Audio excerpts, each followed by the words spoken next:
Ante todo, muy buenas tardes al público asistente a estas charlas. Es por eso que vamos a tomar las crónicas de Sarmiento de Gamboa, quien hace referencia de que si hacemos referencia del mito de la fundación o la leyenda de la fundación de la ciudad de Cusco, es que Manco Cápac migra de Lao Titicaca. Una vez llegado a este lugar, su hijo de esposa, a la princesa Mama Coca, que era hija de Sutihuamán, que da origen a lo que es las primeras panacas en lo que es la ciudad de Cusco. Otra de las referencias históricas es Cieza de León, que dice de que al momento de acompañar, eso significa de que el padre Manco Cápac con su hijo, ya crecido, vinieron y arribaron hacia lo que es el Valle del Cusco. Asimismo, hay muchas investigaciones. Dentro de ellos está Brian Bauer, está las crónicas de Bernabé Cobo, que describen de la ciudad del Cusco partían secres, que eran caminos imaginarios, que eran senderos que unían las huacas. Y una de estas huacas estuvo ubicado en este lugar, que estuvo relacionado con lo que son manantiales. Estos manantiales no tan solamente eran de agua fresca, también eran de agua salada, como es el caso de Cachipampa. El año de 1538, el 6 de abril, que es la famosa batalla de Cachipampa, que luego va a ser llamado como la batalla de las Salineras. Entre las dos huéspedes, entre amagristas y pizarristas. ¿Quiénes salieron ganadores? Pizarristas. ¿Quiénes murieron en esa batalla? Almagristas, ¿cierto? Sus restos están enterrados en la iglesia de San Lázaro, que se llamó en un momento la iglesia de los caídos, en honor a los almagristas que fallecieron en esa batalla. Y una de las calles que conserva aún parte de la evidencia histórica de aquel hecho que sucedió en ese momento es la calle Diego de Almagro, el Viejo.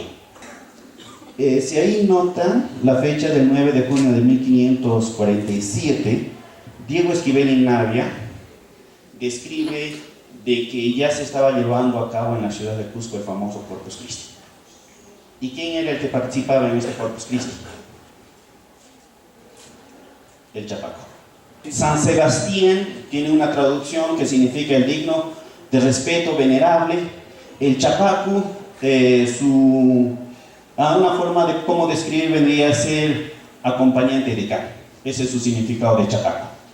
El otro es que San Sebastián, pero en este lugar estuvo relacionado con lo que es el Apu Ausangate, toda por la relación del agua. Hasta hace unos años atrás, quizás notaron que los pablitos de San Sebastián eran los únicos que podían traer bloques de hielo, ¿cierto? ¿Todo para qué? Para asegurar de que durante todo el año iba a haber fertilidad, los manantes de agua nunca se iban a secar. Eso era la importancia del por qué se traían los bloques de hielo. Pero lamentablemente con esto de que los nevados están sufriendo el calentamiento global, es que ya no se puede traer estos bloques de hielo. Pero lo más importante, esta peregrinación del señor de Coyoliti y la aparición de la imagen se da el año de 1780. Antes se daba la peregrinación, mucho antes, estamos hablando del tiempo de los incas. Los sebastianos eran los encargados y los guardianes de lo que es el Apu Ausangate. Como guardianes, lo que se tenía que hacer es traer los bloques de hielo. Para tener una aproximación a su divinidad sagrada, que vendría a ser el Apu Ausangate, lo que hicieron fue traer las ramas de Tayanca.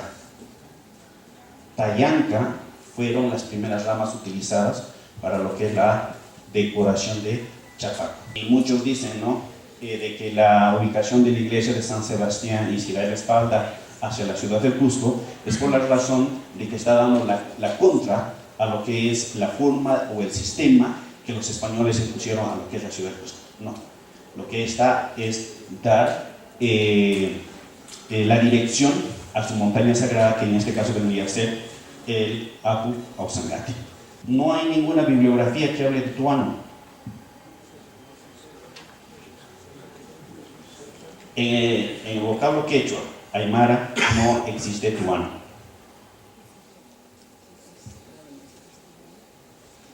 Entonces, buscando información, encontré un detalle importante.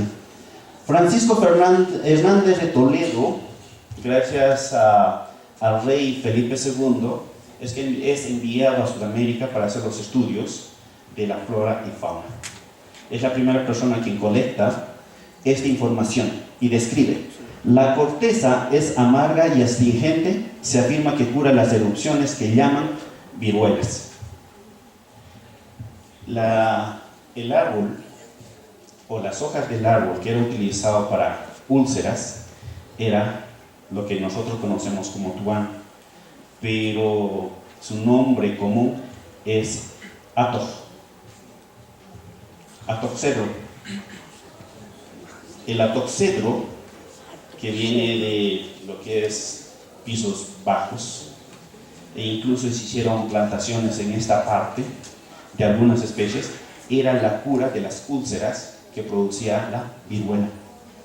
Y si toman como referencia 1673 y Francisco Hernández de Toledo, siglo XVI, estamos hablando de un aproximado de 80 años que ya se tenía la cura para una enfermedad que los españoles lo habían traído a esta parte. Y lo que resalta, a partir del año de 1680 más o menos, es que se comienza a utilizar las ramas del atoxedro para la decoración del árbol de San Sebastián. Si hacemos referencia histórica, primero se dio Tayanca, atoxedro, que nosotros lo conocemos como toano o tuano.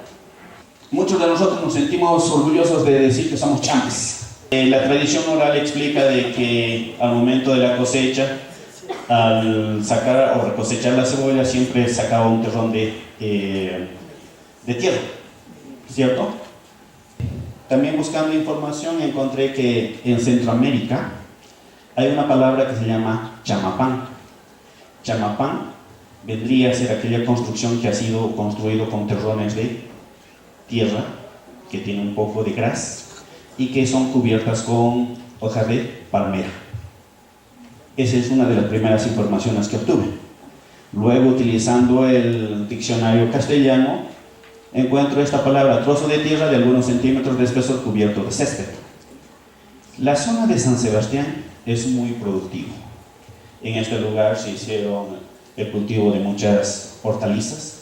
Asimismo, por muchos años, San Sebastián era la dispensa de Cusco. Otro dato curioso: estos términos champa, champahuasi y champacerco. Demetrio Roca Hualparrimachi es un antropólogo que ya falleció. Con su estudiante Tomás Ceballos, durante una de las conversaciones dentro de la catedral, obtiene una información muy valiosa: la disputa entre los dos barrios, dos distritos. Hacia la parte sur, ¿qué distrito está? San Jerónimo. Se les conoce como justos. Es por la razón del cultivo de las habas, que es un producto ya introducido en tiempos de la colonia. Y en este lugar se dice que se daba el cultivo de la cebolla. Pero en la discusión comienzan a ofenderse el uno al otro. Y los sebastianos le dicen juscus pisiquis. Entonces, los jeronimianos, en respuesta, les dicen champacuna, porque en ese entonces, como es un lugar de la producción agrícola, las viviendas fueron construidas con champas, terrones, luego cubiertas, e incluso se hacían a manera de marcar el territorio también con champas.